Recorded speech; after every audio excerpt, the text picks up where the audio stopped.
Coming up on this week's Dizpod, it's Merry Christmas. Merry Christmas, everything. Let's go.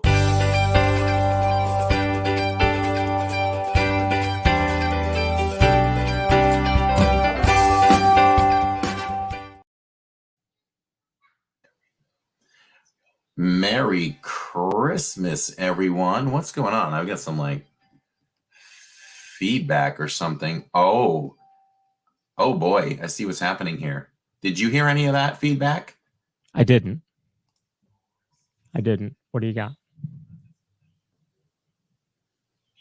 Well, we'll let everybody know. Welcome everyone who's listening on the rewatch or you're here live. We're trying to work through one technical issue because we are trying to go live on Instagram as well. But I'm getting the feedback on Instagram, so maybe we'll do this. I'm going to go live actually on Instagram right here. But I'm going to close. I'm closing my window. Yeah, you have to mute the. I don't know if I can. Did you mute your Instagram feed? I didn't. I'm not live on Instagram. It did go live on Instagram. Welcome everyone. Yeah, just a moment. We're trying to work out all right. New technology for us. So I'm gonna close out Instagram on the computer and hope that we're still live on Instagram. Okay. I'm gonna do that. I'll check Instagram here. If you want to talk with everybody for a moment here, I'll just peek. So welcome. I have been looking forward to this episode for a while. You know, I love Christmas, and so I'm excited to see what comes of this. I know we enjoyed our Thanksgiving episode, so I thought this episode could be similar to that, where it's kind of open and we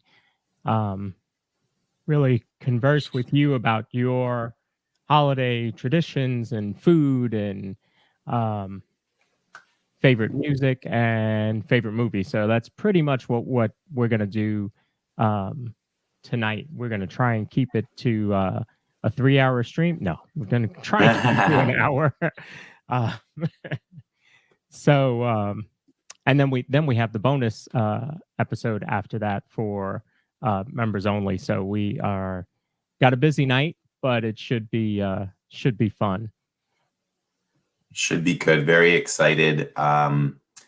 So did you try to go live on Instagram through here? So what we learned, everybody, is that we can now live stream also through not only Facebook like we have been, but also through Instagram. And I tried it and I was getting definite repeat in my ears, like delay. So yeah, it didn't work for me. So I'm just going to close out of that. We'll okay. We'll have to try to work through that another time. Yep. So hopefully everybody comes back over and joins us here. So I did have my Santa hat, but I realized I can't wear it with the headphones. So. Oh, all right. It's here with us in spirit. My choice of mug today, I had to go back to the mayor from Nightmare Before Christmas. I think it might be the only Christmassy mug that I have. And whoa, I dropped it. And the mayor has his own hat. So has a hat. Yeah, it's so cool, right? That's on theme. Yeah. Check that out. Because I have a mug. It's Mickey with a hat. Very nice. Very nice. This is really good if you want to keep something cold or you want to keep it hot. Works well for coffee and tea. So we're just going to keep that hat off for now because I just have water in there. I have to keep. I'm very underhydrated. Big time right now. As I'm currently on some prednisone to help me deal with the inflammation caused by my TMJ incident this week. But I'm feeling really good. It's just a matter of keeping up with the water. But I'm super dehydrated right now. As you can hear in my voice, it's definitely dry, but plenty of water here. And I've got a whole jug near my foot if I need to refill. So trying to be good. Drinking water is hard, though. It's not easy for everybody. It's not enjoyable. No. I mean, the only time I even come close to enjoying water is if I'm hot outside and you really need water. But to just be sitting at your desk or in the car and making yourself drink it, it's a no-go. It's a no-go for me. I wish it wasn't, but welcome everybody in the live chat. We do this live because we do it for you. City Slicker J, I haven't seen you before. Welcome. We always like to know. Let us know in the comments. Let us know in the chat if you discovered us through the podcast. I'm just waiting to see some of those answers. We know most of you have found us through the live stream, through the channel, existing channel itself, Living in Diz. But the Dizpod is, 30 episodes in now? This is number 30? Yes. We are moving right along. We only have 470 to go. Piece of cake. Piece of cake. I'm sticking with that. I'm sticking with it. And so what do we have going on tonight? We're going to rank our favorite Christmas songs. We're going to rank our favorite Christmas movies. I brought along some Trader Joe's seasonal snacks, which I have become a huge fan of at this point. Looking forward to each season now. I told Susie Q, thanked her once again. I said, never expected, but never going to say no if it arrives. I'll always be excited for the next season. So we've already gotten to enjoy the Halloween season, everything pumpkin spice. Mm-hmm. If you love pumpkin spice, go to Trader Joe's. Okay, let's all do Susie Q a favor. Let's boost that business for Trader Joe's. If you've never tried it, take my word for it, Tammy's word for it. We're just devouring these snacks, whether it was Halloween time, fall time, or now Christmas time. I can't wait to see what comes out for like spring. Yeah, right. You know, it's not so much on theme unless you're thinking like Easter stuff. So yeah, it would be very interesting to see. David SC says, speaking of water, why does it taste different at some Disney quick services? Listen, I could easily talk about this on a future Dizpod because I tell people when we are live, wherever we do get water, I rate the water because it deserves a rating. When you go to Casey's, it's god awful. It's horrible. It's the worst water I've ever had. It is exactly like sewer water. I call it gator water. It's bad. But there are some places where it's decent. So watch the live streams, listen, because we definitely do note those every single time. But if you're thirsty, you're going to drink it just to wet that whistle because you have to. Anne is a big Trader Joe's fan. And by the way, City Slicker J is Jay. Okay. His name. What's up, Jay? Moved out. Now he's City Slicker. All right. Happy early birthday wishes and looking very much forward to hanging out with you in person. You and I will have to go over the schedule. I was just realizing, listen, everybody, I've been so dead set over the last few years of talking about how we're out of the parks for 2 weeks. But listen, technically we're out of the park today up until January 5th, which is a Friday. So, but here it is. We were live yesterday, so that counts as this week. Yep. And I slithered my way into a ticket over. I mean, I paid for it, but I realized, I can get to the parks twice this week by going to a late Christmas party. So we're doing that tomorrow. So that's 2 times in the park. And then next week is the only week, right? Well, no, you're coming in. You're coming in at some point next week, right? No. 29th. We are coming in on Saturday, the 30th. Okay. So what I'm going to do is I'm going to go do Yeehaw Bob with hopefully Alyssa and Neil on Wednesday. So that'll be the Wednesday's live stream. We'll have some fun doing that. Maybe try some beignets. We're there. We're going to try some beignets. Right. They have amazing food right there at the bar where Yeehaw Bob performs. So we'll do that. So I know everybody wanted some Yeehaw Bob. We're going to give you that. And So that is Wednesday. Wait, And then what? is that set in stone? 7 stone. Is that set Oh, in stone for is Wednesday? Yeehaw Bob set in stone? Yeah. For the 27th, a Wednesday, yes. Wow. Uh-oh. What are you thinking?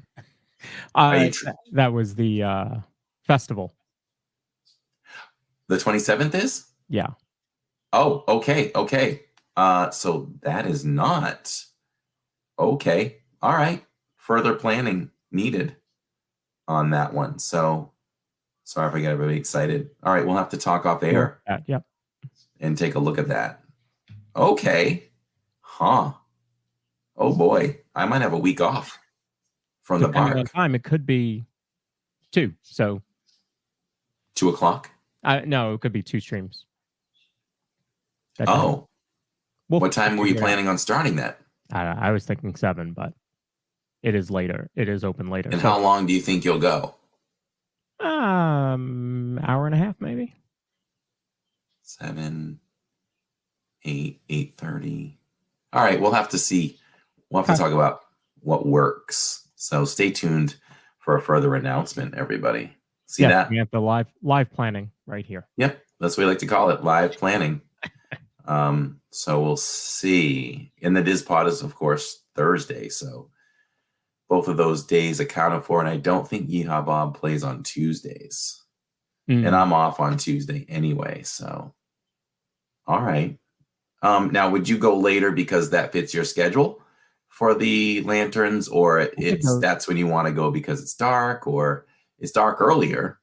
It is dark earlier. I wonder if you could do like a 6 to 7:30, and then I can go live with Yeehaw Bob or something. Yeah. Let me figure it out. All right. That sounds good. Pat? All right. I don't see him yet. Oh yeah. So I kind of mentioned it last night. Lawrence is going to the North Carolina Chinese Lantern Festival, and we're live streaming that on Wednesday night. So I wanted to do Bob as well, and I didn't realize it was the same night. So we might do back-to-back streams. We might jump from North Carolina, back down to Florida for some Yeehaw Bob. So exciting times. And what I was getting to was next week, Lawrence is going to figure out the schedule, but he's going to bring you all. Are you planning to live stream every day, or you don't know? I certainly don't expect you to if you don't want to. Everything is up to you. Maybe not every day, but certainly the 31st. So New Year's Eve will be coming to you from Epcot. And the park is open until 1 a.m. So that's gonna be very fun. New Year's you're talking about? Yeah. Yeah, I'm thinking New Year's Day at Magic, and then at least one other day during that time. So yeah, it should end up being a full week, and it's going to be New Year's Eve will be during the day, so it'll be a little bit different since we don't normally get to see it during the day. So we'll do that. We'll make sure to catch the parade, maybe even one of the stage shows, which we don't get to see a lot. Wait, are you talking about during the day will be New Year's Day will be during the day? New Year's Day. I said New Year's Eve. Okay, you said New Year's Eve. Yeah. Okay, wanted to make sure. So you're going to bring them New Year's Eve live from Epcot, which we've never done, and Neil's going to do his best to join you. Okay. Neil's going to do his best to join you on some of the other ones too. I think that'd be great. Both of you hanging out. Everybody knows you and Neil. It's a perfect combo. Yeah. And so we'll get the schedule and we'll let Neil know what it is. And the good thing, everybody, is it's going to be some daytime streams, I think, like you said, right in the parks. Yeah. So maybe we can get to kind of let people know that Living in Diz is there, and maybe we can get some daytime viewers to watch us at night. And then on the 4th, we will be back at Epcot for Jay's birthday. So that is your first day back in the park, and I think you're planning on being there. I missed the first part you're saying. I was reading. The 6th. We'll be in the park on the 6th. Okay. And will you be there too? Yes. Where are you going? We are staying wherever Living in Diz goes. We're staying through the 7th. I think Jay is coming home on the 6th or the 5th. But Catherine Finley and I will be there on the 6th. So Let me check with the fam. I'm all for magic to spend a great long magic day, but I know Jacob and Tammy love Hollywood so much. If they can live without Hollywood for one more week, we'll do magic. If not, we'll do Hollywood. very cool. All right. Shannon, I will not have a hotel room tour for you on this trip because we are not going, we're not staying on property this time. We are renting a Verbo, and so you all will get to see a little bit of that because I guess we can announce it here. Season 2 of the Dizpod, episode 1 will be brought to you live and in person. So Corey and I will be together at the house that we end up renting. Chilling at the Verbo. I picked a pretty good one, so it should be fun. It's themed. It's themed, right? It is themed, yes. All right. Yeah. Cool. So I'm looking forward to it. Awesome. All right. Well, let's get on with our first one. Should we do our favorite movies or our favorite songs? Oh boy. Let's do movies. I agree. And I have to say that I was kind of surprised that I had to stretch for 10 movies. I thought I had a ton of favorite Christmas movies, but kind of don't. And there's some that I feel like have the Christmas theme, but kind of shouldn't be considered Christmas movies traditionally. You know, like Gremlins. Gremlins is a great movie. Happens to take place at Christmas, but it really doesn't have anything to do with Christmas. Is that how you feel about Die Hard? Oh, I was just getting to that one too. We share a brain. I almost think that, and I don't know if you even know if I can make a case for this. I feel like maybe Die Hard is closer to a Christmas movie than Gremlins. I'll agree there. Yeah.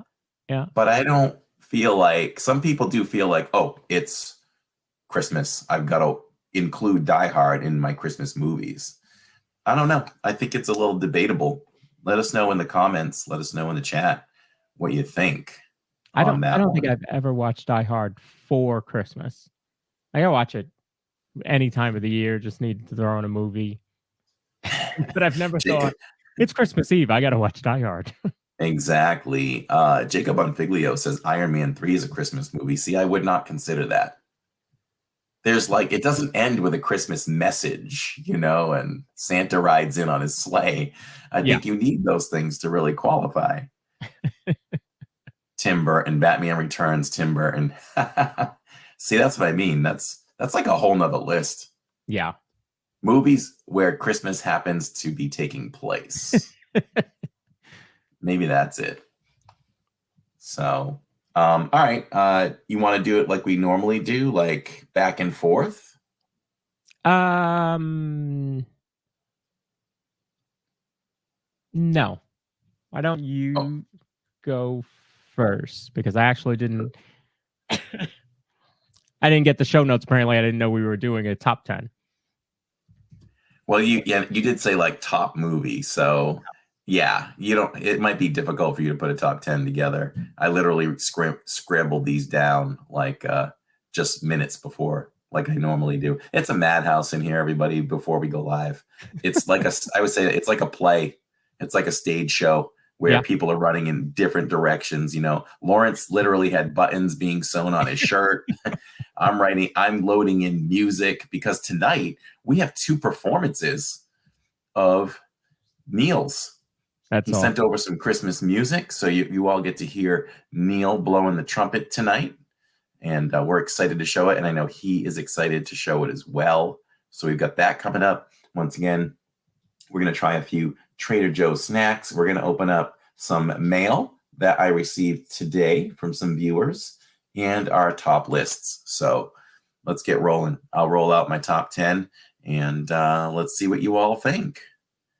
So listen, this is what I guess is considered more of Christmas movies, even though when I think of movies, I think feature length. But when I Okay. looked up all these lists, they all list like Charlie Brown, Rudolph, Frosty, um, those things. So because I had a lack of a top 10, I did end up including those. And I really not so sure those should be included either. But I decided they have more of a right, I guess, to be in there than your diehards and stuff like that, and your Batman Returns. So number 10 is the animated Grinch, the Dr. Seuss classic, the animated Grinch, because it's what? Yes. Okay. Yes. Not that there's anything wrong with the newer one. I would assume that one over the newer one. You know what? I'm going to change on the fly now that I look at that and I say that. We're going to go with the Jim Carrey one at number 10. Because I do think the animated is such a classic and it's better. So I'm going to go with Jim Carrey at number 10 as the Grinch. Number 9, Charlie Brown. That is a must see every year for us. So going with Charlie Brown. Merry Christmas, Charlie Brown, to be exact. At number 8, how about Home Alone 2? And there are a lot of people that debate that Home Alone 2 is better than Home Alone 1. I like this. Number 7 would be the animated Grinch. Number 5 would be Rudolph. Rudolph is an absolute classic for me. Yeah. Really, really accentuates my childhood memories at Christmas time. Tammy loves it too. It's something that we make sure we watch. If we don't get to half these things because we're so busy, Rudolph is always one that has to be in there. Rankin and Bass. The old classic. Yeah. Oh, Rankin and Bass stuff is just crazy. And let me say, I haven't gotten to it yet, but I was so excited for the Halloween season. Did you see what Disney did? No one's talking about it. Did you see what Disney did on Disney Plus? And they had a stop animation Rankin Bass like Halloween special. I don't think I saw that. I don't even know that I knew about it. It was a cute story, and it was amazing just for the stop motion. We don't get stop motion anymore. Yeah. Nobody even talked about it in the chats while I was live. I don't know if any of you saw that, but I don't know if it would still be on Disney Plus because it was a Halloween special, but right now there is a Christmas one. So go and watch it. If you love, Allison said it was super cute. It was really cute. Tammy and I were really impressed. I really enjoyed it. And there's a Christmas one now. So, I mean, it's down to the point where we were analyzing it. You know, we're like, is this CGI or did they really do stop motion? And you could see, like on Donald, you can see little pieces of fabric hanging off his head, and it would move. So you definitely knew that it was stop motion. So go check that out. Okay, I'm gonna get a little naughty here for number 5. It is a movie that Tammy and I laugh so hard about. And it's funny, I've noticed now when I think something was super funny, like we tried to show Jillian Meet the Parents recently, and then even I hardly laughed. She's like, Dad, this is lame, and you didn't even laugh yourself. So I'm starting to realize, like, what we thought was funny years ago just isn't as funny years later. Yeah. So I was like, okay, I'll probably never see it again. But it was a great movie back then. But that's not what I'm getting at. So I don't know if I put this movie on again, how hard we would laugh. But ready for this? Bad Santa.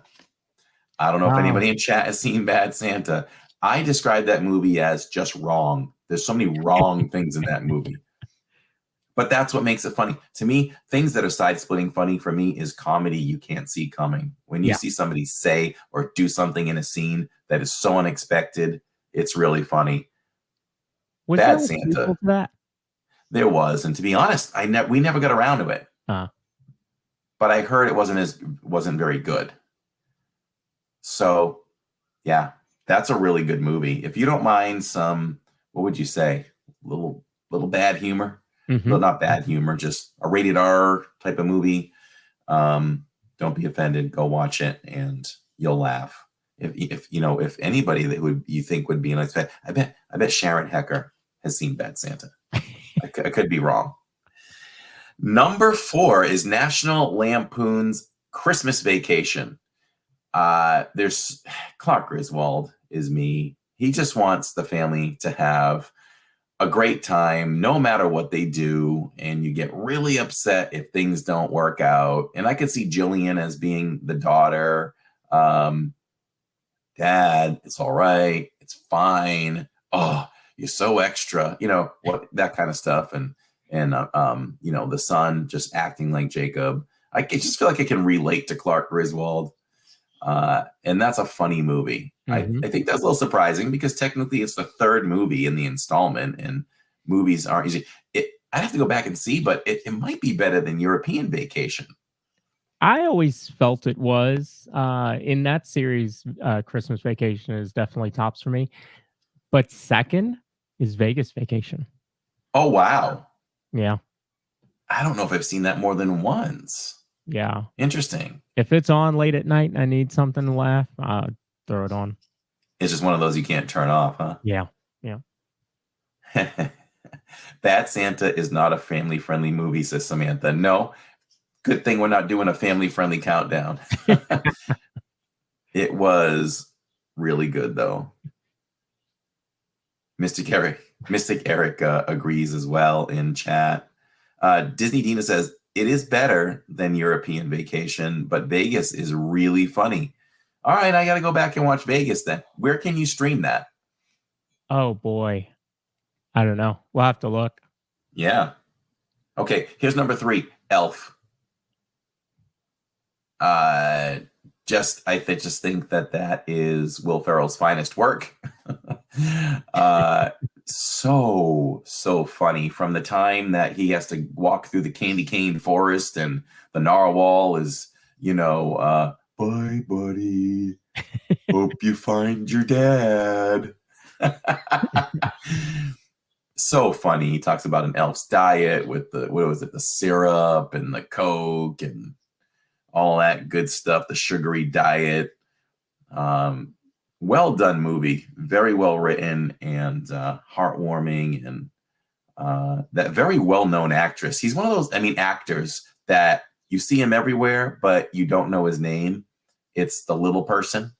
Mm-hmm. He's at the end of he comes in for the meeting, and what does he say? Call me. Is it call me little person one more time or something? Remember, I think that's right. And he waves him on, and then he gets up on the table and runs and kicks his butt. Number 2 is Home Alone. Home Alone is a must-watch every year. If you're like, okay, one movie, I have to say if you say 2 movies, because this next movie at number 1 really leapfrogged over the last couple of years, and it's because it's sentimental between Jacob and I. We started a tradition where we like to watch this movie together, and it has to be watched on Christmas Eve. Mm. And that one is, and let me know in your comments in chat if you all agree. I think this movie is so underrated. The animation is amazing. The acting is great. And they're mostly portrayed by one person. Do you know what this movie is? And technically, I think it's a Disney movie. Yeah. Also came out in IMAX 3D, which is where I saw it. And Jillian was young. So I remember this night. The night I saw it alone. We were living in Maine. I traveled down to Massachusetts because Star Wars in Concert was touring the country. And I came down to Providence, Rhode Island to watch it alone, stay with my mom, drove up, bought a ticket. And what it was is they had big screens on stage with a full orchestra. Yes. And they played through like an hour or 2 long of Star Wars scenes. Oh, just the scenes, not the actual movie. Not the actual movie this time. It was throughout the series. So I was there for that, and I realized, you know what? Since I'm in town, I get a chance to see this new movie in IMAX 3D. And what it is it's Jim Carrey's A Christmas Carol.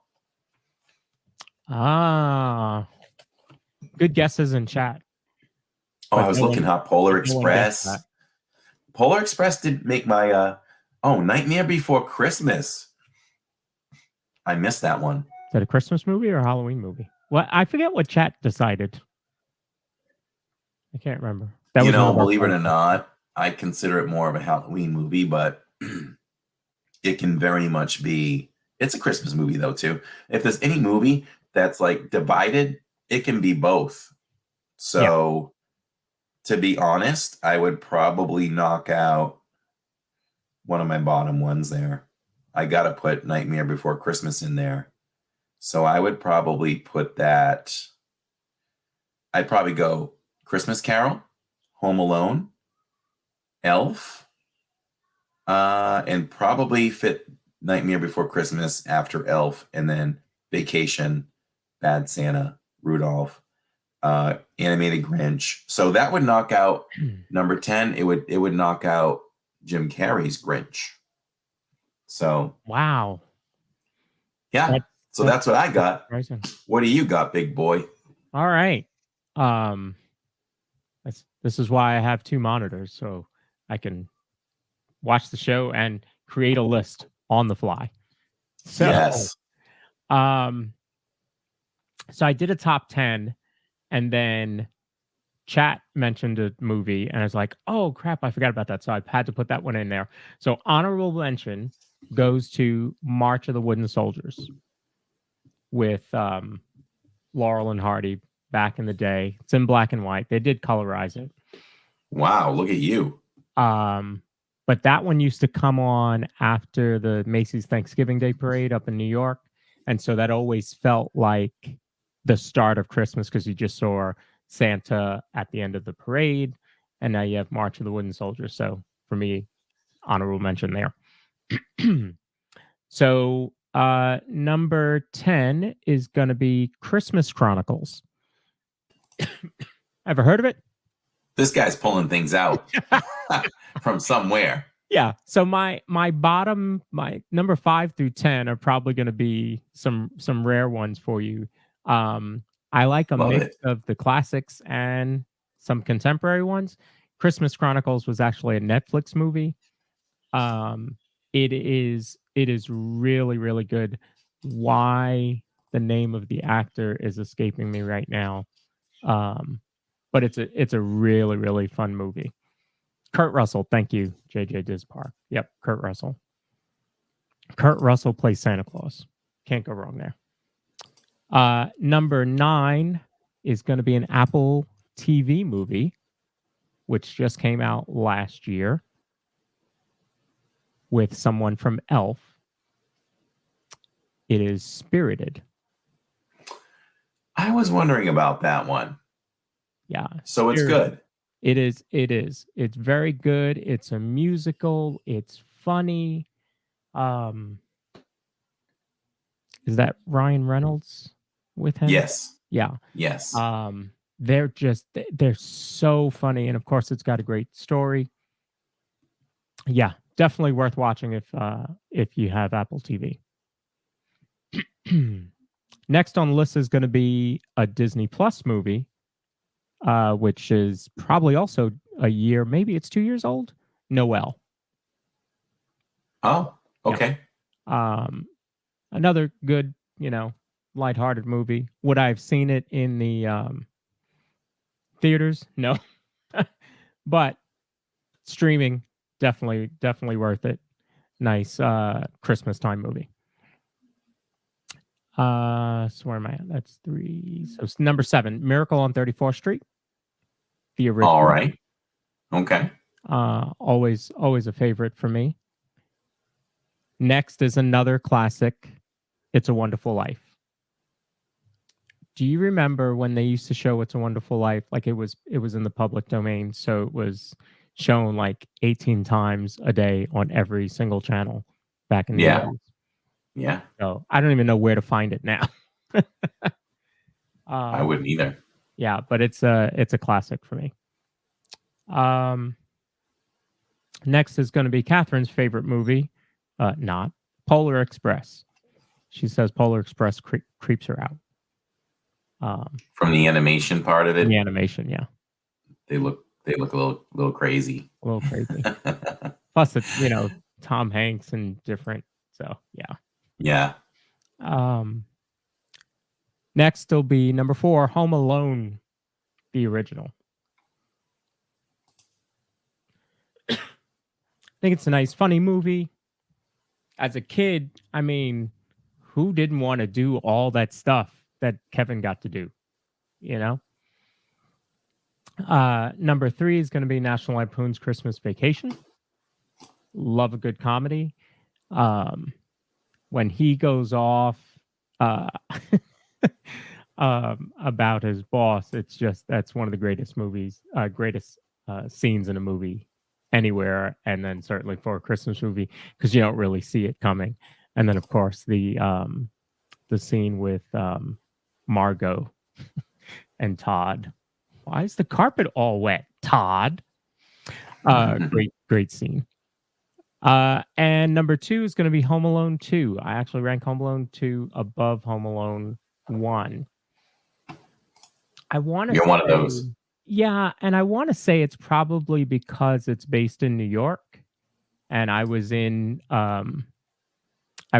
in New York at the time, so just felt very New York or very Christmassy to me. And number 1 is going to be Jim Carrey's The Grinch.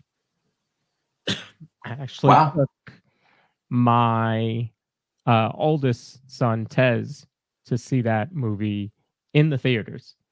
So that's always a favorite for me. But yeah, I'm very proud of you, boy. I'm very proud of you. Some contemporary movies creeping in there. Yeah, you had a nice mix of super classics and newbies. Yeah, and that's kind of how it goes in the house. Yeah, that's funny. So a couple of people saying no one mentioned A Christmas Story. I have no interest in that movie. I have no interest. Never a fan, and I'm not sure why. It's an okay movie. I've seen it, but I'm not going to put on TBS where they show it 12 times a day. Yeah. I don't know. It just never hooked me. Not sure why.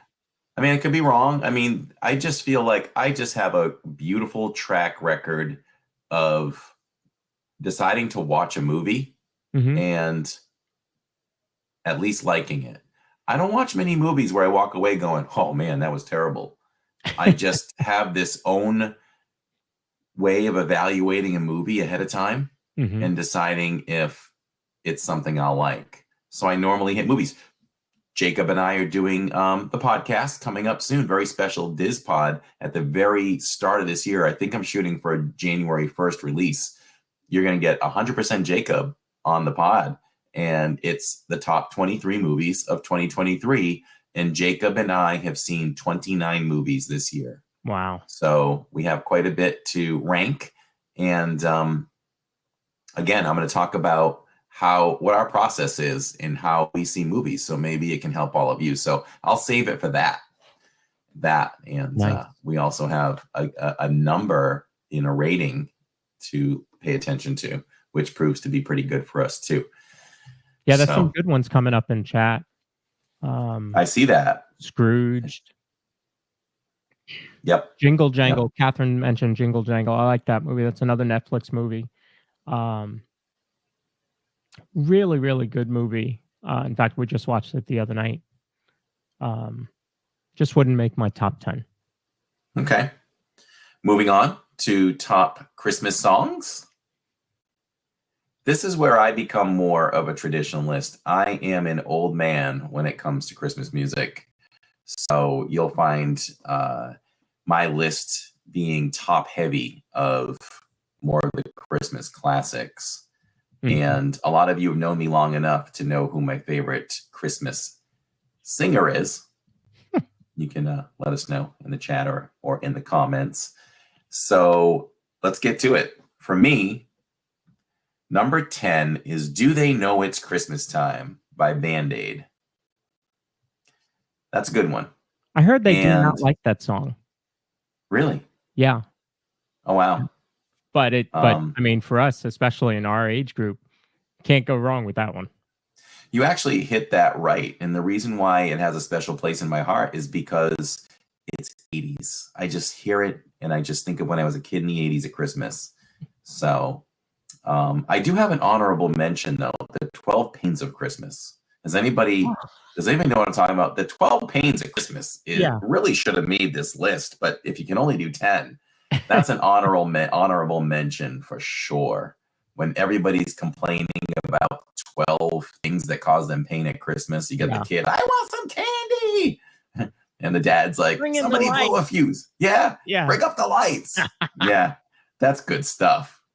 That's good stuff. And maybe my other one is Dominic the Donkey, which is a good honorable mention as well. So number 9. And this one lost steam for me because it was so overplayed. Oh, Dinny Dina, I like the NKOTB Christmas album. Yeah. I bet Tammy is on my side with this one. This one's for the children, the children of the world. Yes, that's a good song. All right, so number 9, Mariah Carey's All I Want for Christmas. I know we overplay Christmas music, but this one was just so jammed down our throats. I had to drop it down to number 9. It was probably my favorite song for a few years when it was new, but it's definitely dropped in the charts for me. Number 8, This Christmas. Tammy mentioned that one. I'm like, okay, that's a good one. And that can, I guess, can be sung by anybody. You can't go wrong with that one. Yeah. I've heard some good versions of that. Number 7, Merry Christmas, or Merry Christmas, Darling. That's by the Carpenters, and that really hits my heartstrings. If there are certain songs out there in the world that can really bring a tear to my eye, it's that one. It just ties around everything where I feel like Christmas can bring our happiest memories and our saddest memories together and intensify them. And that does that for me. That just makes me miss my dad and just think about our Christmases together and all that. So that one just really hits me. So that's number 7. This one is specific to the singer, Sleigh Ride by Debbie Gibson. Okay. Very high, energetic. It came out on is it a Very Merry Christmas album series that they did for many years. You had Bon Jovi on there and probably Bruce Springsteen, just a lot of the pop artists. And she was on the Green album. That might have been the 3rd one. I think I had the red one. Okay. Yeah. And I couldn't stop playing that, but it's so upbeat. Really loved her version and was a big Debbie Gibson fan at the time. So that made number 6 for me. Here's one that's newer, and it maybe only took 1 or 2 Christmas seasons to really hit me. And I turned to Jillian, or Jillian turned to me. She's like, Dad, I really love this song. And Tammy told me tonight that she really loves it too. And it's Kelly Clarkson's Underneath the Christmas Tree. That's a good one. Again, it's so high energy. I do love high energy Christmas songs, but I also love some of the slower ones too. But that one's climbed up, and could it crack the top 5? I don't know, but it's strong at number 5 for me. Number 4 is Last Christmas from Wham. And it's funny because it hit me right I was somewhere in a store the other day. They were cranking that song. I'm like, wow, that's loud in here. Oh, Starbucks on Thirsty Thursday. It was cranking like a club. And I was like, man. So I drove home playing it like 1 or 2 times, jamming out in the car. I'm like, I need to complete this song. So Last Christmas is big. And again, it's an 80s song, kind of pulls you back to that time when you're a kid. And I love that song. Rudolph. I'm going to nominate at number 3 the entire Rudolph soundtrack because they're all so great. Believe it or not, when I rank all-time movies, it's kind of how I rank Star Wars. I mean, you can break them apart, but Star Wars and Indiana Jones for me are like number 1, number 2. Mm-hmm. And I just put them together. So yeah, the Rudolph soundtrack is amazing. And of course, I have a few favorites off of that. So I didn't want that to dominate my top 10. So I just grouped them together. You know, you must believe that on Christmas Eve, I won't pass you by. I love that. I'll dash away on my magic sleigh.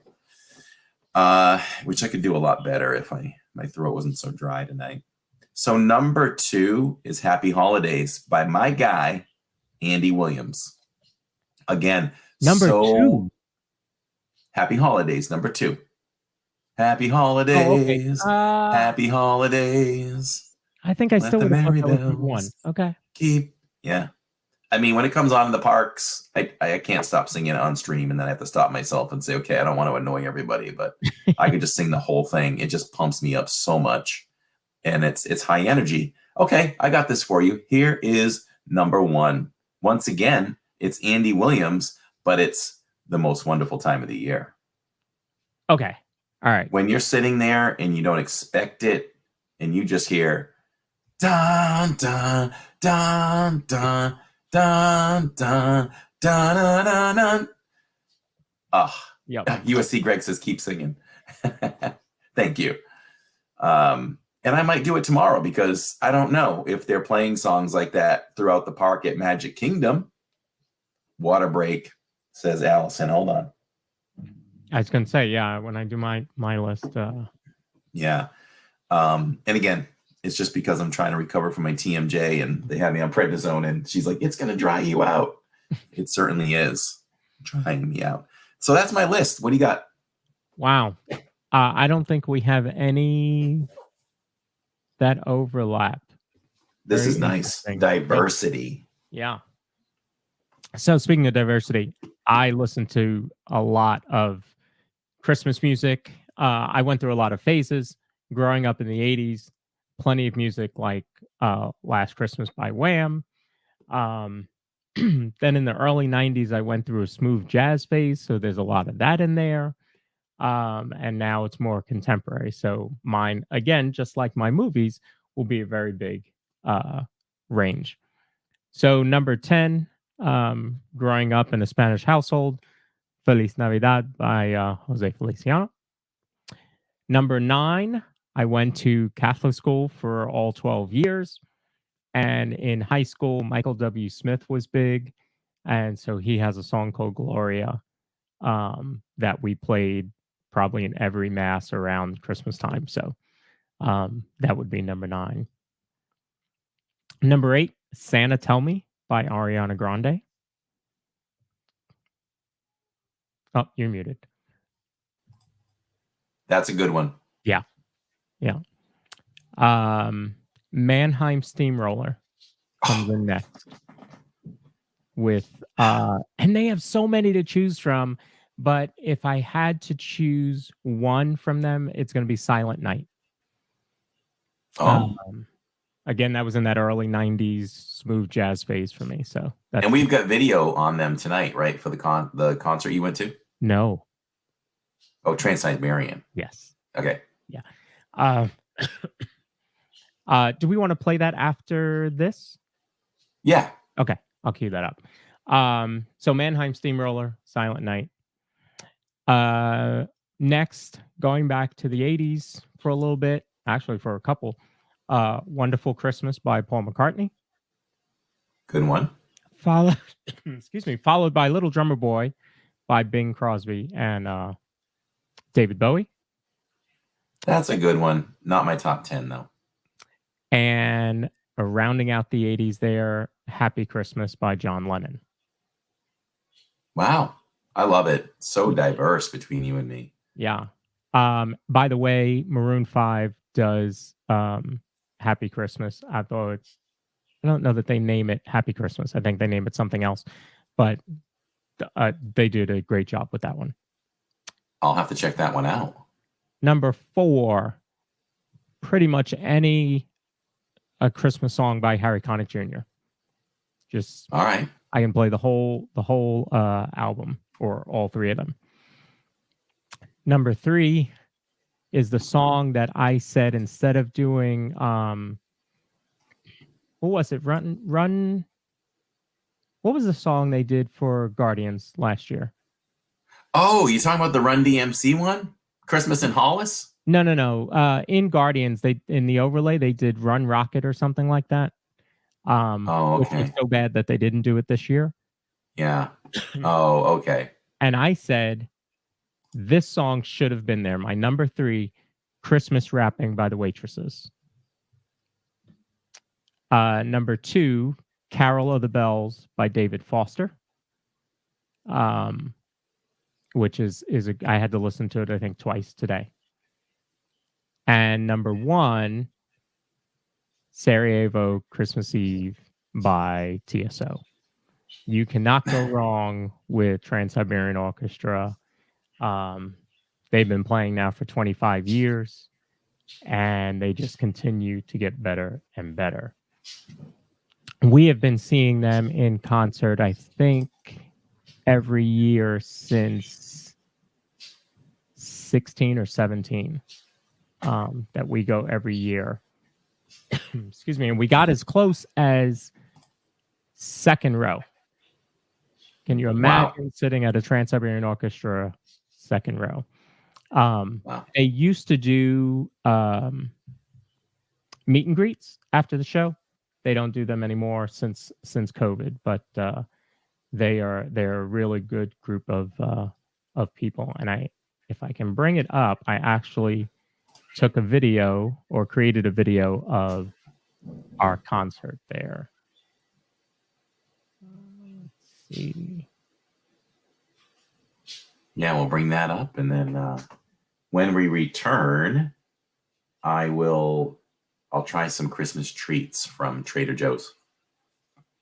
Awesome. I think this is it. We're gonna hope that it is. How long is it? 2 minutes. Okay. Nope, that's not it. Sorry. Psych. Just kidding. Just kidding. Just kidding. Go ahead. It's going to take me a little bit to find it. Sorry. All right. You want me to try some treats? Yeah. Let's do that. All right. Let me get them.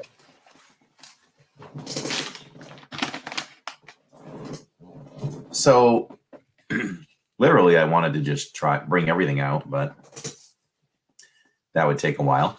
So I'm going to get into a couple of bags and then a tin. And I'm going to try first the Trader Joe's Peppermint Pretzel Slims. Bag looks like this. All right. So it is described as thin, crunchy pretzel slims with a candy coating and peppermint sprinkles. So you all know I like to eat on camera. So looks like this. Maybe we'll bring me up on single camera here. And that's what they look like. And they are thin. So let's give that a try.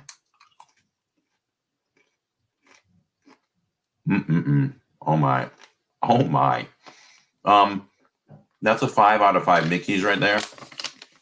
Wow. I apologize for chewing in the microphone. So basically, it's an all mint fiesta. Look at that. There's chips. Anything that involves crumbled up candy canes and the saltiness of the pretzels. Oh my. I mean, listen, everything I've tried from Trader Joe's, I am now addicted to the peanut butter and jelly sticks, as well as the chocolate, like praline cookies that you dip the peanut butter in. Susie Q, I'm addicted. So we do get mail. If anybody's like, I wonder what Corey would like, just go to Trader Joe's and buy peanut butter and jelly dipping sticks. Hey, the next thing is these Scandinavian tidings. They're soft and chewy gummy candies with holiday shapes. Let's try that. I'll tell you what, since being exposed to Disney over the last few years and the ability to try different things, I've really discovered that you put anything sweet and salty combination in front of me, I'm going to love it. Yeah. So these are gummies. I don't expect to be wowed by these. They may just be regular gummies here. I would say so. But gummies are gummies for the most part, right? So yeah. If you have like the little sugar on them or they're sour. Yeah, these don't have any of that, but I can say I can see us sneaking some of these into the movies and enjoying those. This is a good movie candy. Like, I'm a big fan of Dots. Yeah. Dots is definitely a movie kind of candy. And by the way, once again, stay tuned because we have 2 songs sent in to us tonight by Neil. So if you've heard him before, you know how great he is. Tonight, you get to hear him play 2 wonderful Christmas pieces. So that's coming up as well. And so the number one thing, and I'm gonna move to a photo. This was all the wonderful stuff that Susie Q sent to us in a package. Look at all of that. Jillian got to, her and Jillian, Tammy and Jillian got to enjoy some body butter. So Trader Joe's doesn't just do, foods. They do body butter. There was moisturizing lip balms. The girls are loving that stuff. And there's some other stuff too back there that's not quite food. I have not tried the mini dark chocolate stars, but Tammy said that they were pretty good. They remind her of York peppermint patties, and she is the peppermint patty queen. And she said, given a choice, she'd rather have a peppermint patty than those. We can see, I have not tried the chocolate with peanut butter little sandwiches or the English toffee yet. The peppermint bark, I feel like it's hard to screw that up. So it's on par with any peppermint bark that I've had before. I might give the edge a little bit to, oh gosh, I'm going blank. What's the company that starts with a G? I'm just going blank. Originally from California. We've got one in Disney Springs. Ghirardelli. Yeah. That might have the edge on a little bit, but the peppermint bark was very good. I haven't had a chance to try the mini gingerbread, but I'm going to go try those later because I forgot we had those. Okay, so the jingle jangle that you see in the middle, I'm sorry, but that can is almost gone. And Tammy and I don't attack things like this, but I'm telling you, when it comes to Trader Joe's stuff, we can't stop. So I pulled 3 items from the jingle jangle, and I guess I don't really have to try them because I've been eating them all week. This is a chocolate covered pretzel. It's just as good as chocolate pretzels come. This is nice. What this is, it's basically a chunk of an Oreo cookie covered in chocolate. So you get to enjoy the chocolate first. And if you're like me, you like to savor things, you're going to suck all that chocolate off first. And once it's dissolved, you're going to enjoy the piece of the Oreo cookie. Now, here's the one that really gets you. I was like, whoa. We've heard of caramel popcorn. But what about caramel popcorn covered in dark chocolate? So again, you get to enjoy the dark chocolate, and then you get to bite into the caramel covered popcorn. It's a winner. So go to Trader Joe's, order from Trader Joe's online, take our word for it. You always do. And try some of these things. All right. That's my little thank you to Susie Q and when I love things, I like to talk about it. And Trader Joe's is it. Let me tell you. I'm so glad she exposed me to that. USC Greg says, oh man, that jingle jangle is addictive. You know what? I might have to order some online now. I need another can of that. Wow. Do you have it queued up? I do. So we'll show that, and then we'll come back in just a few minutes. All right. Oh, and don't forget your story about the storm in Maine. Oh, okay. Let me write that down. So I will say, I promised Tammy that we would stay under an hour, but this is a special edition, so we want to make sure we get everything in. So we're going to go over an hour a little bit. All right, we'll talk at double speed the rest of the way. All right. All right, here you go.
So did you have that on a gimbal, or were you handheld like those other people? It was all hand, all hand. Good job with that steady I was hand. I'm worried I proud of you. wouldn't be able to get the gimbal in past security, and we were already tight on the beginning of the show, so I had to forego the gimbal. I would like to take the gimbal next time, though.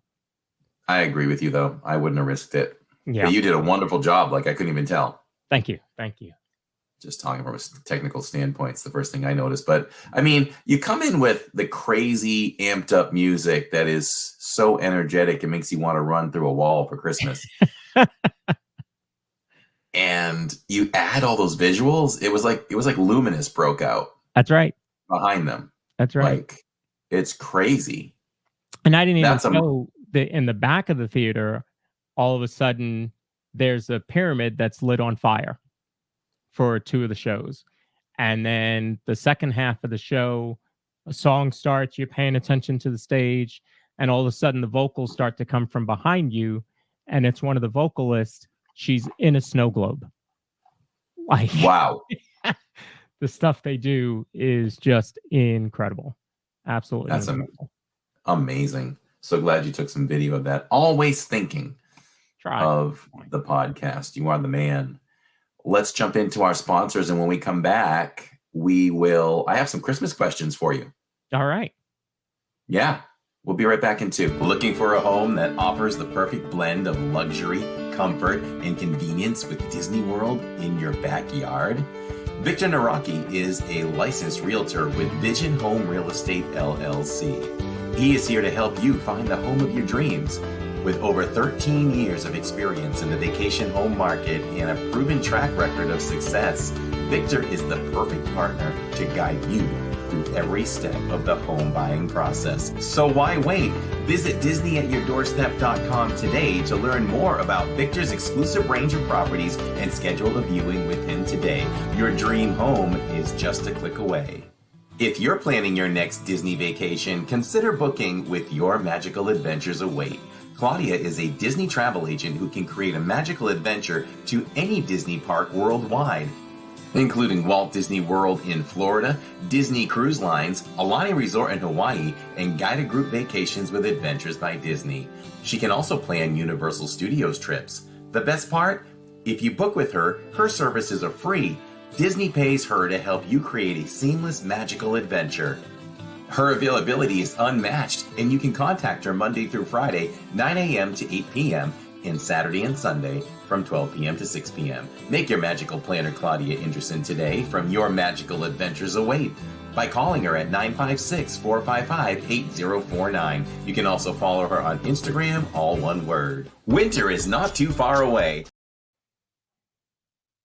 All right, cool.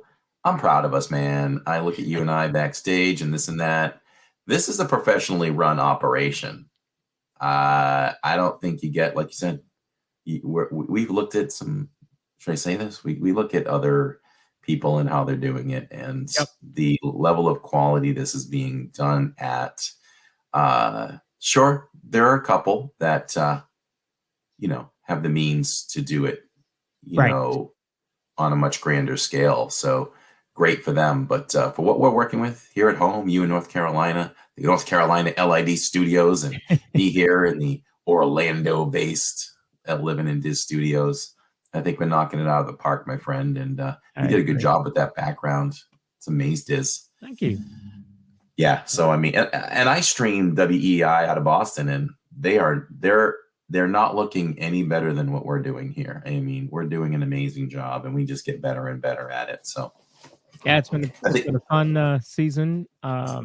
Looking forward to ending season 1 on another high note and rolling right into season 2 with some new content and new content, new opening for the show, new thumbnails. We're working on all that now. Speaking of that, so when you all go to the live streams in the parks now, there's a lot happening here in the next 2 weeks. Oh my gosh, I got to create that. I want to create a brand new general trailer for the channel for Living in Diz. And I also, when we start every live stream now, I want that to have its own separate trailer as well, like a big introduction, and have it kind of say everything. So all I have to do is go right into a roll call, what we're doing that day, and we're moving on. So hopefully I can get that done in time. I'll leave that last in case I need a little more time, but I definitely want to make sure the Dizpod has a brand new intro good to go. The thumbnails are ready to go, and we're excited for 2024. It's going to be another good one, and we'll continue to get guests on, and it's going to be a fun time. That is my tree for the studio. We have a full size in the living room, but we actually had a couple of those, so I decided to grab it. Oh, okay. Very nice. So I have some prepared questions. Sure. Lawrence and I love to surprise each other. We'd like to be spontaneous. He didn't know this was coming. Nope. But I wrote down some things today because some of what I'm trying to do more of now is you have that that audio recording where you can take notes on your phone.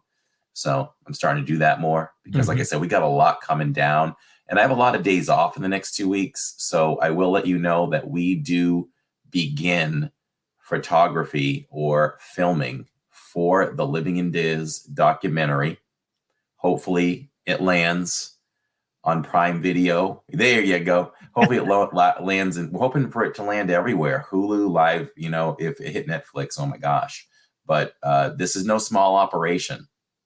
This is planned to be big time as streaming goes on your streaming platforms. So very excited to see where it lands up. It's so funny. Like, all you can do is dream a little bit, and no matter where it goes, I'll just be glad that we're involved in the project and that it gets to be shared, and the world can really see what living in Diz is all about. It's going to be, you're going to see our home life. You're going to see the process that it takes for me to take the stream, take the podcast from where it is to go public with it. Tammy's going to talk about the sacrifices she makes at home so that I can go out at night and do my thing. And she'll talk about the importance of how important she knows it is to let me out and do this, because she shares a very similar interest in the channel. And you're going to get to hear the kids talk on camera about growing up on YouTube, how things have changed for them, what their outlook was before, what it is now. Lots of jam-packed stuff. So we're excited to start shooting that. We've got studio lights in the house ready to go. And then back and forth with the producers as far as what they like for backgrounding and things like that. And I have a woman now that I met recently, and I picked her brain today as far as best camera angles for the interview scenes and things like that. So lots to do in the next couple of weeks. And you all see, you might see some cameras behind me during the podcast, because we're going to get some behind the scenes footage with that. And Lawrence is going to be involved in what it's like to go live before the podcast, like that, and things like that. So we're going to bring you everything, what we use, what we do, the tools. And sorry, I went off on a tangent, but that is what we're starting this week as well. Okay. I have some questions for you. All right. And number one, I want you to talk about the gift that got away. Every one of us has a gift that we always wanted and we never received it. So if you need a moment, you shouldn't have a moment to think about this, but I'm going to tell you right now, I haven't seen my mom in chat. I don't know if she forgot or what, because she really knows my schedule now. And she always asks when the Dizpod is and everything. Stephanie Keel says Corey is getting on his research. Yes, ma'am. We need this documentary is a blessing, and it is a way to show this is it. If that gets released on major platforms and this channel doesn't blow up, then I've done everything I can. I'll continue to fight on YouTube, but I would have done everything I can. So there's that. Hey, Dita. Okay, so the one that got away from me, and I make sure that my mom knows this all the time still, I haven't let it go. And I wanted that large-scale Millennium Falcon that came out from Kenner in like 1977. And it was expensive for 1977. I mean, that might have been a $70 toy. But I never got it. And I thought I let it go, but when Smuggler's Run opened, I think I pointed the camera at it live, and I'm like, Mom, you'd never got me that Millennium Falcon. But guess what? I can now fly my own. Thank you very much. So for me, it's the Millennium Falcon. I never got it, but boy, was I redeemed. I'll take that redemption. I can play with my Falcon anytime I want and fly it around, but two. So, I'm just laughing. There's two that I can think about. Purple Pleasure isn't even in the chat tonight. She was earlier. Oh, she might still be. She has to hear this. So, my uncle, my youngest uncle, on my mom's side, so my mom's youngest brother, he's only 7 years older than me, so we're kind of contemporaries. So he got an Apple IIc one year for Christmas. For his birthday. Yeah, because his birthday was in April. And so for Christmas, I wanted a computer. And I wanted, an Apple IIc. It did so much. And I got a Tandy TRS-80. That thing plugged into the computer like the old video games where you had to put it on channel 3, you had to screw it into the antenna, put it on channel 3, you do the switch. Slide the switch on the box. Slide the switch, yeah. And the only thing that you could do was make so again, you're hooking it up to your TV. Okay, that's your monitor for this computer. and you could change the color in it, and you could make it play. I think it was "When Doves Cry" by Prince in obviously MIDI format back in the 80s. So yeah, that was. I'll say that that was the one that got away. I wanted an Apple, and I got a Radio Shack. Wow. So, I'm sure your parents had reasons to go with something else. Yeah. So I guess we can't get on them too much. Could have been money, could have been they thought that was a better product, I can only imagine. I want to say the Apple might have been like $2,000 back then, and that was certainly going to be expensive compared to almost anything else out there. Let us know in chat too what you never got. Stephanie Keel never got a Barbie dream house as a kid. Mm-hmm. I thought this was a great question because I don't think these are things we ever forget. No. No. I do also remember wanting a Nintendo, an NES, and getting an Atari 7800. Shannon's lucky she got everything she wanted. Not of the same caliber, but in school I did. Again, went to Catholic school, and we used to sell candy. They used to call me the Candy Man. I was very good at selling candy, probably eating most of it, and then mom having to pay for it. So thanks, mom. But I did win a Nintendo for being top salesperson in the school. So I ended up getting it anyway. I used to hate when I played Little League and they gave us a box of chocolate that we had to knock on doors to sell. I get it. It's necessary to get things done that you want to get done, but I dreaded that all the time. Mom, she worked at the post office. She would sell it all night long for me over there. Oh, good mom. Good mom. All right. So what about this? On Christmas Eve, when you were a kid, were you allowed to choose one gift to open? No. So, mom is one of 9, and back when I was a kid, there were probably, let's just estimate 14, maybe 14, maybe even 16 cousins. So we always had a big gathering, and we celebrated late Christmas Eve night. So we were probably eating until everybody got there, and then we opened up gifts. So no, we never opened up anything until everybody was there. What about you?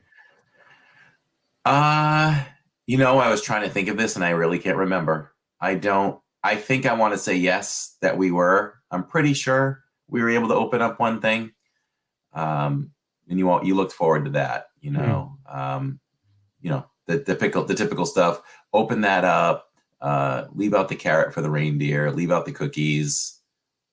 Always looking out the window, just the very last moment before I had to go to bed to see if I could see Santa in the sky. So, yeah, a lot of people in chat are saying, "Yep, they only got one gift." We got one gift each night for 8 nights for 86 JB. Must be for Hanukkah. Mm-hmm. God still has me single through the holidays, says Dita. Oh, we got to get Dita a man. I think Dita's on the West Coast. That's a new episode of Living in Diz. Yeah, we'll take our top candidates. Love connection.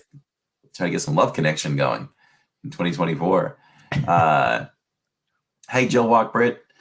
One gift, USC Greg says, one gift that we didn't get to choose, always a book. Okay. Some people would open Christmas pajamas. How many people in chat do the Christmas pajama thing? I wish we did that. We never did it. So it's kind of late to start it now. But I kind of wish we did that with the kids. There was, by default, I believe I bought them. I don't know if I bought them or Tammy did. At one Christmas, Jill and Tammy had matching PJs. So, Yeah, that would have been fun. I think we dropped the ball on that one. Uh, So we do matching pajamas, and what we do is we actually go in our pajamas, and I hardly ever, yeah, there you go. I hardly ever go out of the house with just wearing pajamas. That just always seems odd to me, even if I'm going to like take the trash out. But anyway, our family tradition is on Christmas Day we go to the movies in our pajamas. Fun. How about Yeah, that? Adding a little twist to that. yeah, So Christmas Day, you're saying you go to the movies? yeah. So we go to the movies on Christmas Day. So here's our Wow. pajamas Is that this for year's? this year. Yep, What are you going to see on Christmas Day? Wonka. Ah, that's a good Christmas. Not a Christmas movie, but a good Christmas movie to see on Christmas Day. We saw it. We loved it. So, all right, that's cool. I like that. Yeah. Now, with Christmas gifts, I've done this with the family for years. I think it makes total sense. Really want to know if people in chat do this or if you do this. I'm not one. Let's just say Tammy, Jacob, and Jill each got 10 gifts, just to put a number on it. I don't want to be at the risk of them opening the best present first or third or fifth. Got it. Yep. So I put a lot of thought. I would rank my gifts and they would get numbers written on the packages so I could feel comfortable about them picking them in order the way I'd like them to be. How about you? I'm very similar to that. There's definitely a rhyme and reason to how the gifts go out. Yeah, you don't want to have the best gift like number 3, and then everything Yeah. else is like, Okay. And Yeah. then you have to be careful too. Sometimes you have gifts where if you open up them in the wrong sequence, it's going to give away the big gift. Yeah. Like, if they're getting a new PS5, you can't give them a PS5 game. That's a oops. Yeah. Corey, a lot of PJs are worn at the MK Christmas party. That's right, David and SC. Yeah. I do see them. Yeah. Dita loves the idea. So if anybody hasn't done that and it sounds like a good idea, definitely do it this year. I think it gives you great comfort. Some people just say, okay, kids, have at it. Mhm. And we have done a little bit of that here and there for some of them, but there are some you make sure, okay, this has to wait. I love the buildup. Now, have you ever had the opportunity when you were younger or older to peek at a gift? And if you could do it and get away with it, did you do it? I will say, while you think about that, I've always been good at that.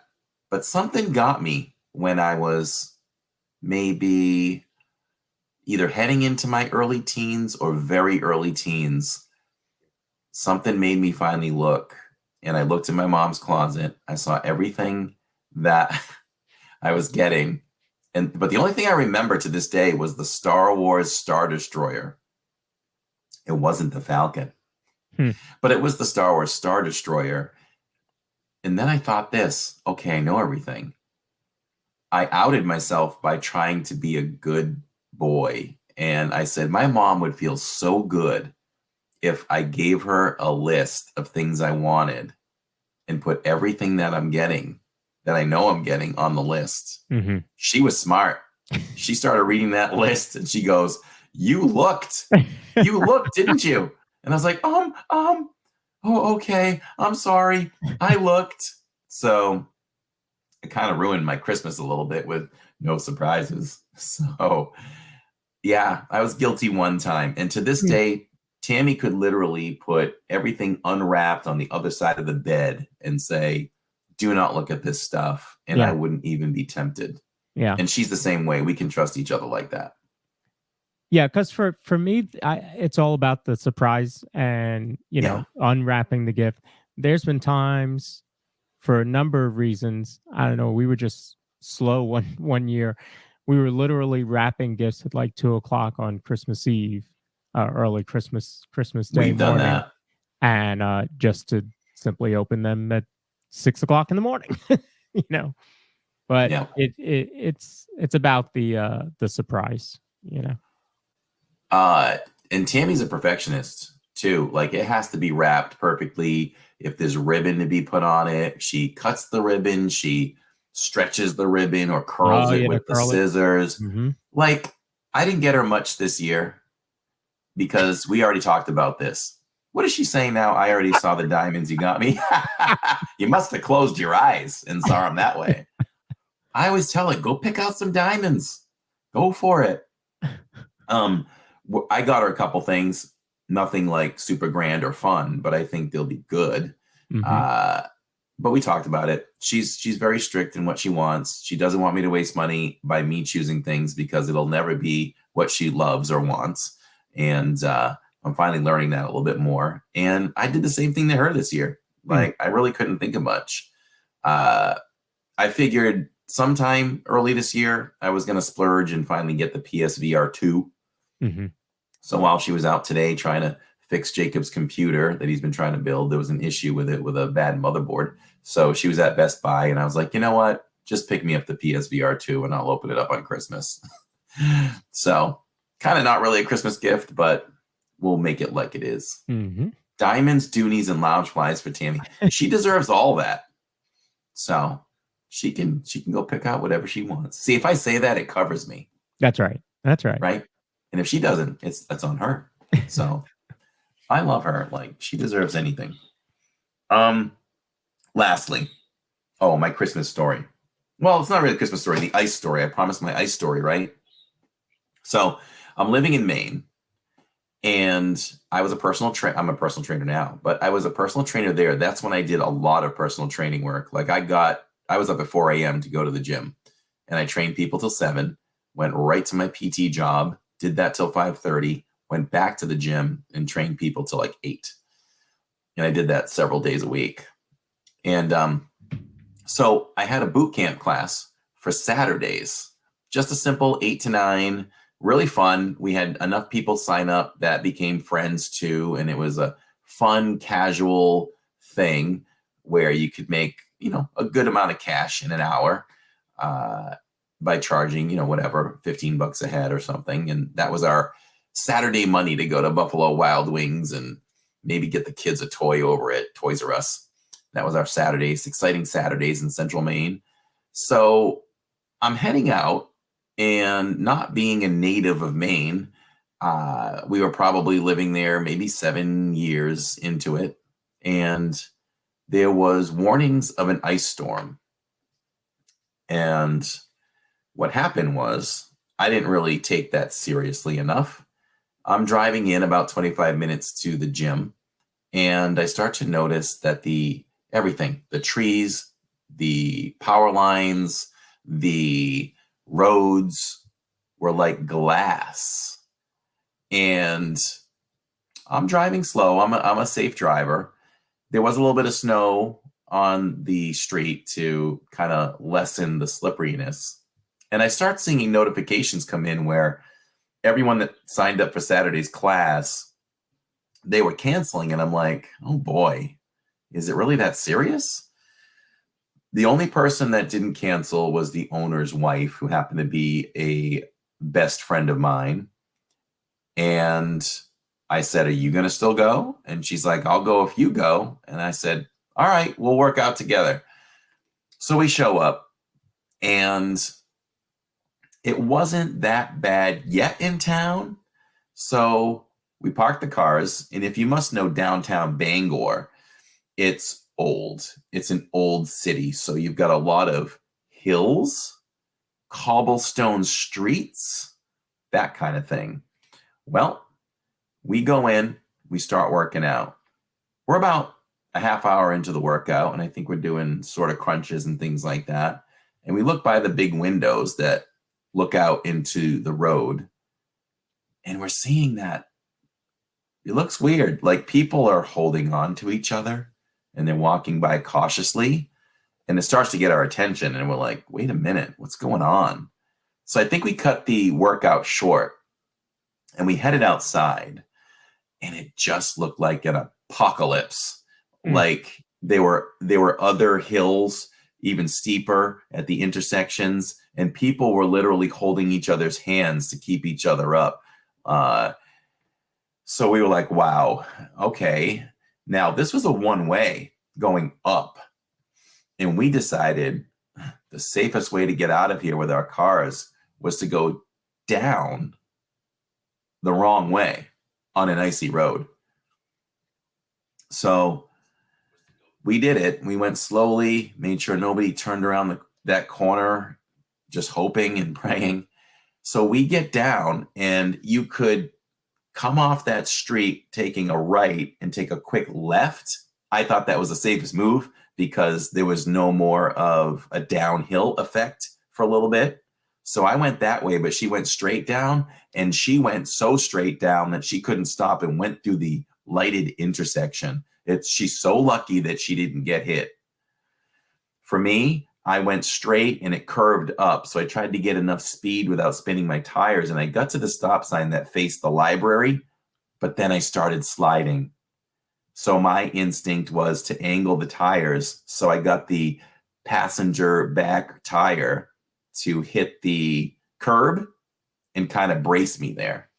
And I'm like, okay, this is good, but what do I do now? So I was able to work my way up through that stop sign, and I took a left, but then I was facing even steeper hills. There was no way out of this place. There was no way out. I went into a parking lot, and finally a sand truck came over, and I said to the guy, what do I do? How do I get home? I don't know how to get home from here. And he said, you're just going to have to sit and wait this thing out. I go, like, how long? He's like, I don't know, 6 hours, maybe, something like that. This is Maine. This is cold. It was like in the 20s. I'm like, I can't run my car that long. I'm going to freeze to death right here. So I decided to make a move, and I somehow got up to the main road that I needed to get to. But when I got there, it was a parking lot of cars. Now I'm thinking, I've got like a quarter tank of gas. I'm going to run out, and I'm going to freeze to death. And so what happened was I was facing the hill, one last hill. And this was smart. What they had to do was they sanded one side of it, made it a single lane instead of two lanes, one going one way, one going the other. And they had the people at the top come down on the sand and come around. And then I got to go at some point up the sandy part of the road. And then I was able to head home. Usually took me about 25 minutes to get home. I think this was a 2.5 hour ordeal. So that's my ice storm story. And it's kind of funny. On occasion, my friend and I one of us will text each other kind of on that day and say, with a photo, and say, you remember this day? It's a day we'll never forget. Oh, and I left her out for one moment. So last I heard from her was I said bye. I didn't know she went through the intersection. I called her. I'm like, how are you? She's like, well, I went through an intersection, but nobody hit me. And then I'm like, okay. I was like, I don't want to make sure that, you're good. And all of a sudden she goes, oh no, oh no, oh no, oh no. And the phone hangs up. And I'm like, oh my gosh, she just got hit. So I'm trying to get her back. I couldn't get her back. And about 30, 40 seconds later, she answers. She goes, oh, hey. I'm like, are you okay? Are you okay? What happened? She's like, oh, I just ended up seeing somebody that I knew. So I hung up and started talking to her. And I'm like, oh my gosh, thought your husband was going to kill me for keeping you out here. So that's my ice story that you'll never forget. Oh, man. Gotta love that. Lastly, we've got let's play Neil's music, and it'll be time to wrap this thing up. Sounds good. So if you want to change the background, Neil sent us 2 songs, and I don't think they're too long. I think they're 2 minutes or less or so. The first one is Because It's Christmas for all the children. And then the second one will be Have Yourself a Merry Little Christmas. So get ready to enjoy the one and only Neil on his trumpet.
right.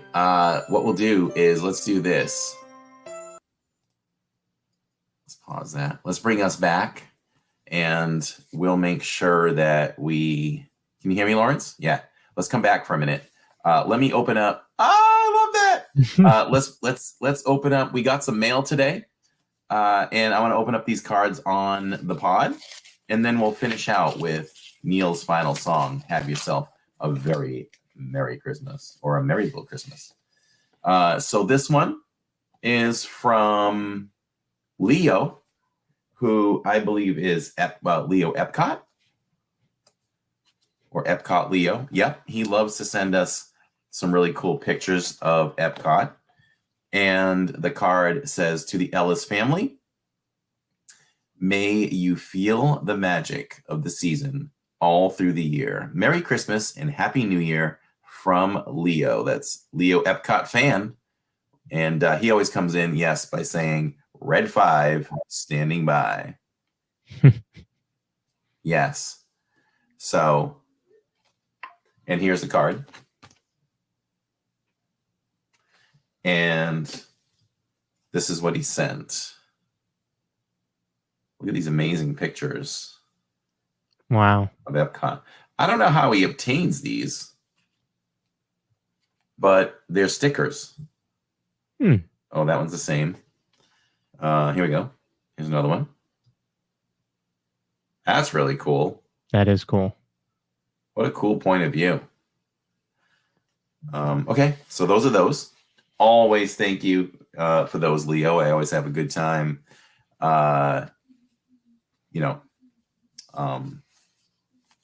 Figuring out where those are going to go. The one thing I wanted to mention again, too, is once again, thank you so much to Grandma Grover for sending us the Haunted Mansion tree topper. That thing's huge. We are just going to enjoy it year round right on our entertainment center. And if y'all want to look it up, just look up the Hallmark Haunted Mansion. The thing is amazing. It sits there. So, when I leave and I show the live stream, what's going on lighting wise at night in the windows and everything, that all happens to a T. Like the lighting changes all around the Haunted Mansion, and it practically plays the entire ride audio when you hit the button. So it is so enjoyable, so much fun, and want to thank Grandma Grover one more time for that lifelong gift that will forever be something that we use and cherish. Okay. Roberts from New York. This came from maybe Tracy and Mom. That's my guess. Mm-hmm.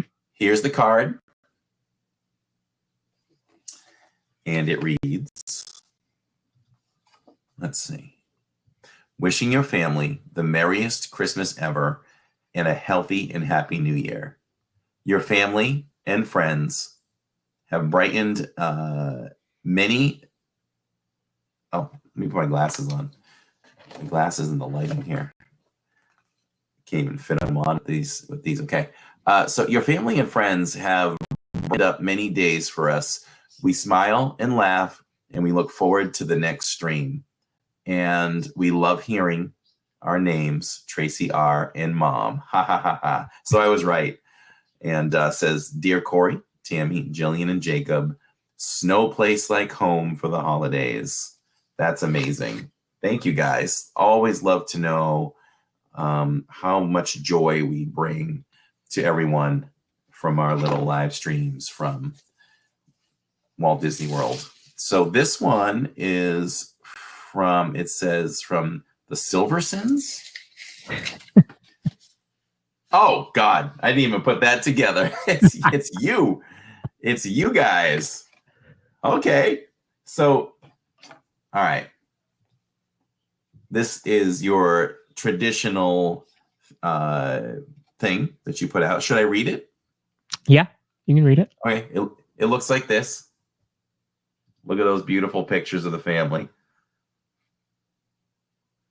And there's a writing there. I think we got one of these last year. So I think this is a traditional thing that you guys do. You write a nice little paragraph It says, it's been quite a bittersweet year. We said goodbye to our sweet whiskey in January and my dear grandmother in May. Lawrence began co-hosting a video podcast about Disney on YouTube in June. And even though Jay deserted us, moved out in October, we still allowed him to join our Christmas photos. Finley is Finley is reading everything in sight, and I've done a lot more sewing for Lawrence than ever. We're excited for what's in store next year. Beautiful card, super well done. And we love you guys, and we are lucky to have you in our lives. No, we are more than lucky to have found Livy and Diz, and certainly to have found you and the family as friends. So it has definitely been great. So yes, you'll get that card. I think you have one for Neil too, or you should. Oh, I opened it. Okay, I'll give it to him. Not the first time I've opened a card for Neil. All right, very good. That's everything there. I'm blurry all of a sudden. Okay, before we come back and say goodbye, everyone, here is the final song. Have yourself a merry little Christmas by our one and only Neil.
All right.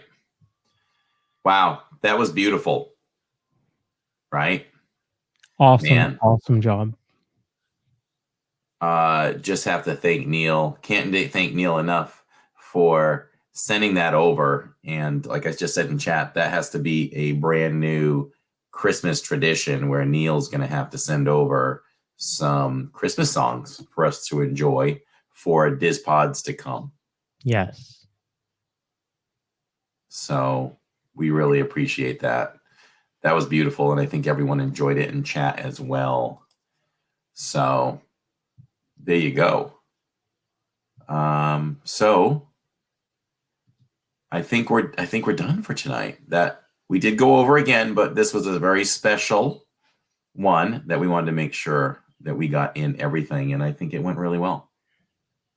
Really happy to have shared this holiday episode with all of you and to get to share it with Corey.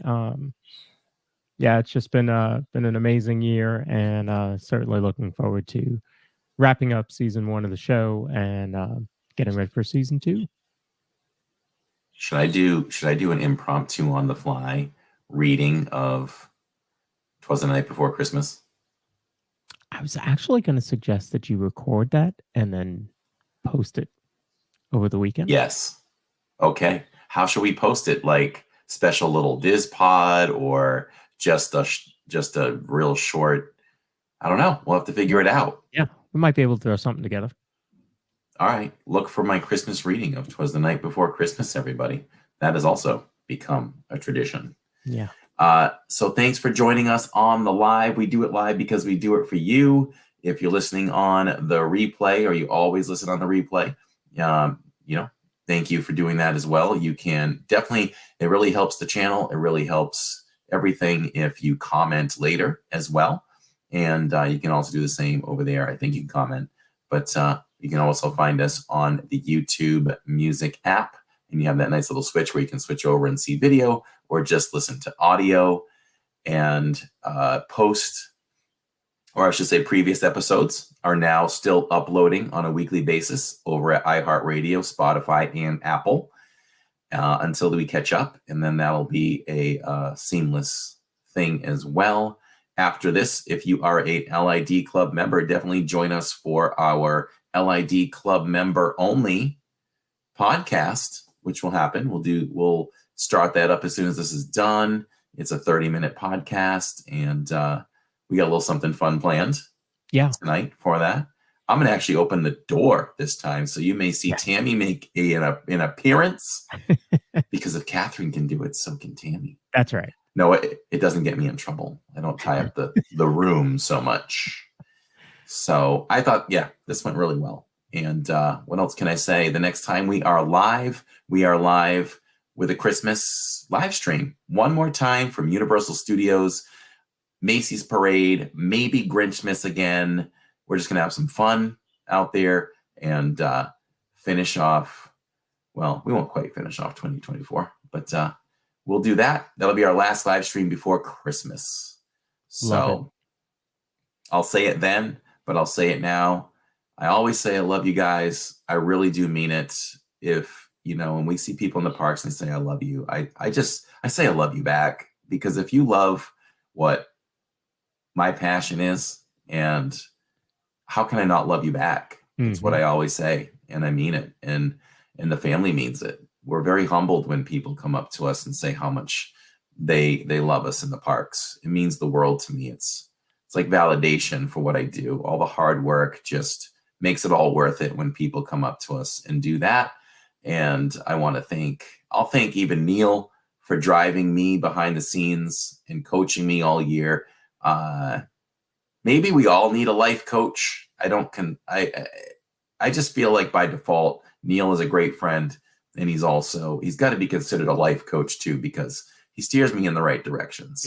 When there's times where I want to do or say something, he reels me in, and he's taught me how to be a better person and a better man. So there. And for you, for pushing me as well. This podcast cannot be as great without you. So thank you for that and all you do for the channel behind the scenes. great partnership to put the podcast together. So I appreciate, as Catherine said, giving me an outlet for my love of Disney. So definitely Yeah. fulfilled. Yeah. Neil being humble. I'm just an ordinary dude. No, you're not. No one will agree with that. And speaking of gifts, What's that?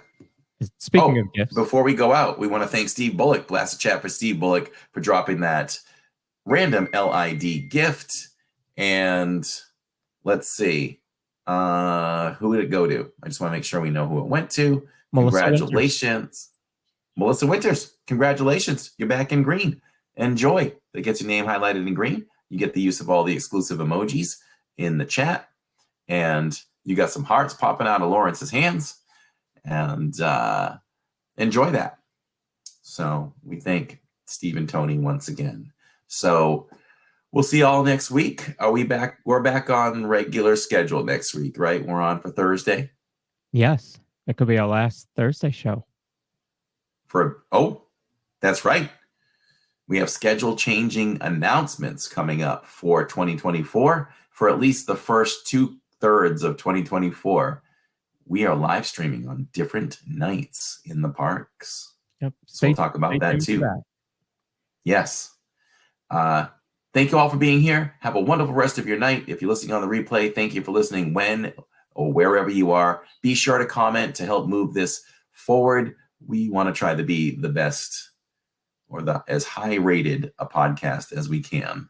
Yeah. Add in your comments, your traditions, your Christmas traditions. If you are watching the rewatch, we will certainly respond to all of them. A couple of people real quick have mentioned tomorrow. Tomorrow is the Christmas party. So Corey will be. Yes, the very Merry Christmas party. I will be out there with all of you. Stream starting around 7 p.m. Eastern time. And we will take that baby to the end. I'm going to bring my corksicle so I can fill it up with hot chocolate and stay hydrated. There you go. I'm going to collect as many cookies as I can. We'll try to visit all the cookie stations. And we're going to try to do as much as we can. As you always know, is what I do. We're going to try to hit everything we can in the parks. The thing I leave out the most is character meet and greets. We'll only do some of those if we are allowed by time. Got it. So we'll do the parade. We'll do the parade twice. We'll do the fireworks, and we'll do everything else we can in between. So for the Dizpod, I'm Corey. I'm Lawrence. We'll see y'all next time. Merry Christmas. Merry Christmas, everyone. You know, I almost hit the end of the stream again. Let's do the outro tonight.